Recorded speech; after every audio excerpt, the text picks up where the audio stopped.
Hello everybody, welcome back to the Epic Flight Academy. This is the Private Pilot Ground School and my name is Mike Thompson.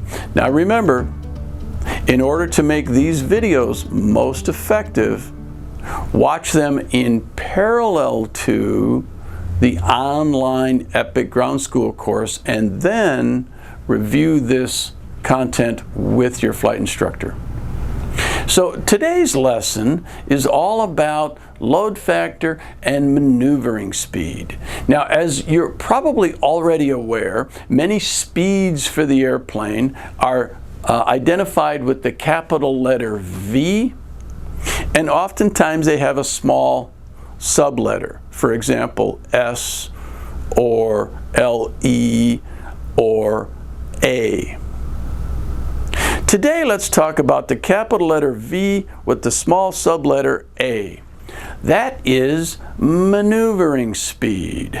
And did you ever wonder why it's not the capital letter V with the small letter M? Well, the reason is because that little A stands for acceleration. Now, when we accelerate something, ourselves, our car, an airplane, whatever, the acceleration adds a G-load. So here you see a pilot sitting in his airplane or her airplane, and they put full power and they're getting pushed back in their seat and they're feeling increased G's as a result of that acceleration. Well, this is what maneuvering speed and load factor are all about. And that takes us to a very important diagram. This is the VG diagram. This VG diagram is showing us that if I increase the elevator back pressure in my airplane, I am increasing the acceleration and therefore increasing the load on the airplane.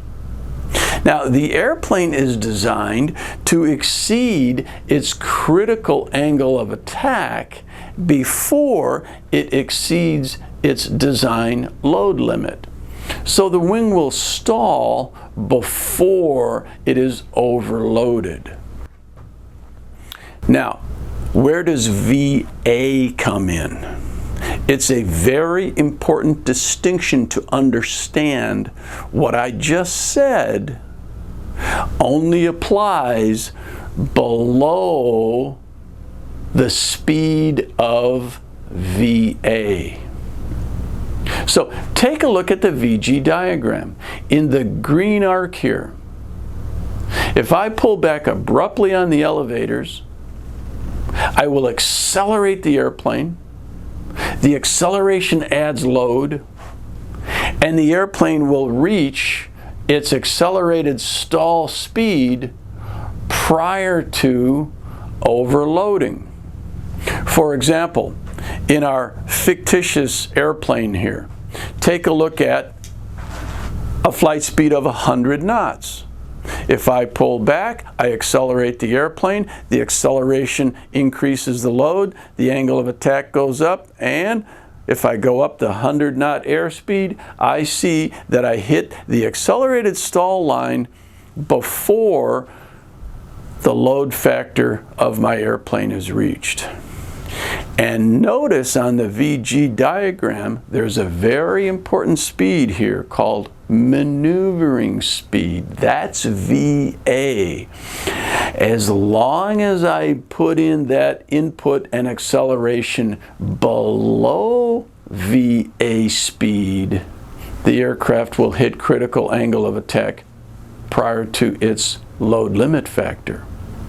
Take a careful look at where VA is on this chart.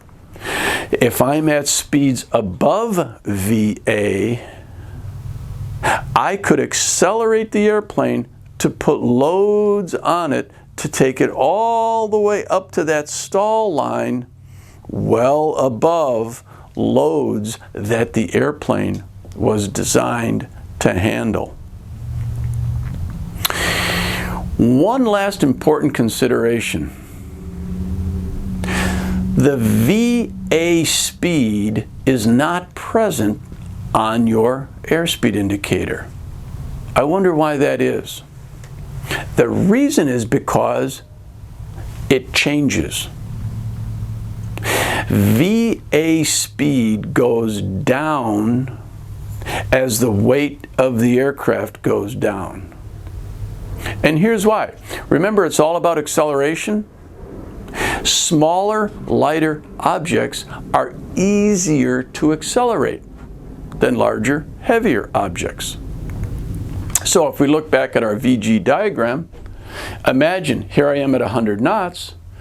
If I weighed 2,000 pounds, it would be easier to accelerate me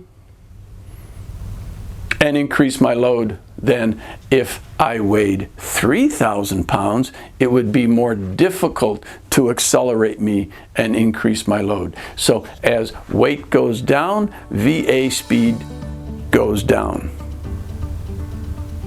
So, quiz question for this segment of learning on maneuvering speed and VA. When we look at the speed VA, what does that little a stand for? Okay, folks, that's it for today. We'll see you next time.